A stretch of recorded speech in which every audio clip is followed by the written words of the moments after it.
Hello everyone, स्वागत है एक बार आपका फिर से हमारे चैनल देवेंद्र शर्मा मैथमेटिक्स में। प्यारे साथियों, मैं आपको लगातार विभिन्न भर्तियों से संबंधित सूचनाएं सबसे पहले उपलब्ध करवाता हूं। आज का जो टॉपिक है वो है प्यारे साथियों की अब स्मार्ट स्टडी कैसे करें, अब हम तैयारी कैसे करें और साथ साथ सिलेबस और कठिनाई स्तर को लेकर, और जो आपने रीट का फॉर्म भरा है उस रीट के फॉर्म में जो आप गलतियां कर चुके हो उन गलतियों से संबंधित हम आज वार्ता करने वाले हैं। आज मैंने वीडियो लाइव इसलिए नहीं रखा क्योंकि लाइव लंबा हो जाता है और वीडियो की क्वालिटी भी ठीक नहीं आती, तो आप लोगों को अच्छे से समझ में नहीं आती चीज़ें। मैं वीडियो बना रहा हूँ, शॉर्ट वीडियो, आप एक बार समझ लें। सबसे पहली बात हम करने वाले हैं कि अब सबसे पहले आपको अवसाद से बाहर निकलना है। किसी भी प्रकार का अवसाद आपके दिमाग में फंसा पड़ा है कि आपको या तो सेकंड ग्रेड की तैयारी करनी है या रीट की तैयारी करनी है।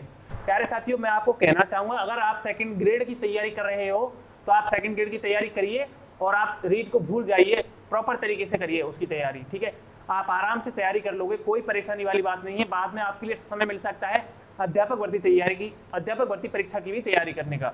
दूसरी बात हम करें कि अब आपको अवसाद से बाहर निकल जाना है, क्योंकि किसी भी प्रकार के द्वंद्व अगर आपके दिमाग में चल रहे हैं, उन द्वंद्वों को जब तक आपके दिमाग में चलते रहेंगे आपकी स्टडी नहीं होगी। और चौथी बात मैं करना चाहूँगा कि स्मार्ट स्टडी कैसे करें। और स्मार्ट स्टडी का मैंने टॉपिक इसलिए लिया था क्योंकि अब कुछ को समझ नहीं आ रहा कि सर हम नया कोर्स खरीदें, किसी से करें, किस पे ट्रस्ट करें, कौन सी बुक ला के पढ़ें। तो अध्यापक भर्ती परीक्षा के लिए मैं आपको एक स्पष्ट चीज़ बता देता हूँ कि मेरा तरीका भी क्या है पढ़ने का। मुझे पता है कि रीट की मैं तैयारी अभी से नहीं कर रहा हूँ। हाँ, कुछ चीज़ें साथ में आपको लेके चलनी पड़ेंगी, जैसे कि मैं खुद साइकोलॉजी पढ़ता हूँ, इसके अलावा मैथ्स करता हूँ, उसके बाद साइंस करता हूँ, यानी खुद की सब्जेक्ट पढ़ता हूँ और साइकोलॉजी पढ़ता हूँ। अगर आप चाहते हो कि आप रीट को भी अब साथ में लेकर चलें तो आपको अब अपनी भाषा है उन भाषाओं के या तो आप टेस्ट देना स्टार्ट कर दो, ताकि ओवरऑल आपके दिमाग में एक थीम अभी से स्टार्ट हो जाए।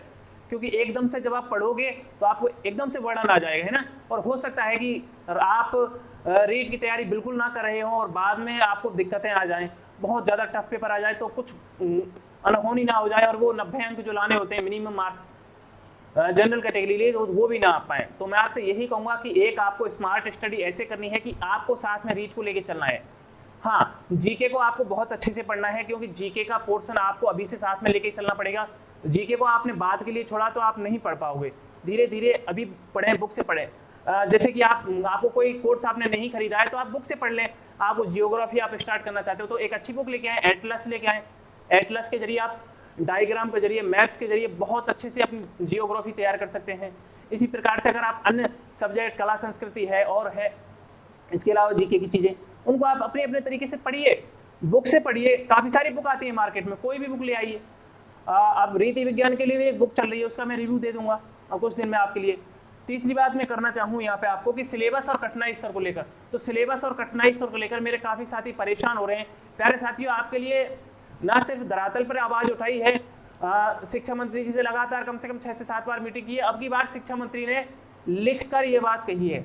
अब आपको एक बड़ी खुशखबरी तो ये है कि आपका कठिनाई स्तर जो है वो कम होने वाला ही है, वो कम होगा ही।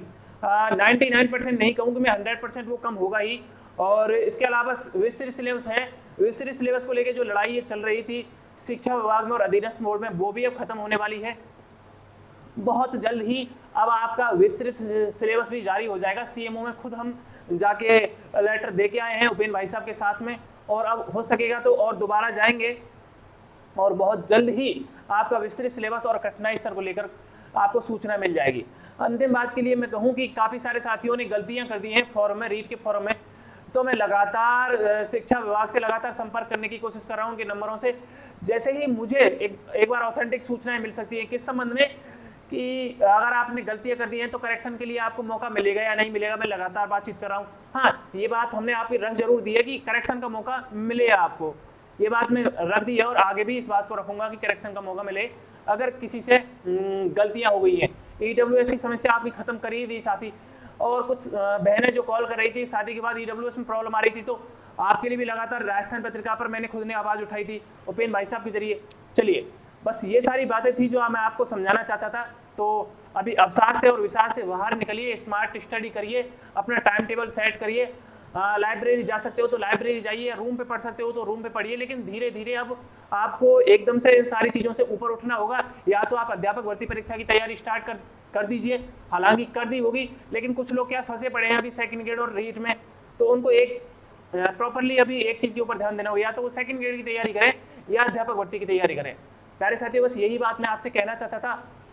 अब एकदम से बिल्कुल चीज़ों को समझने का प्रयास करिए, सब कुछ भूलकर अपनी स्टडी पर फोकस करिए। चलिए मिलते हैं एक नई वीडियो के साथ। जय हिंद, जय भारत।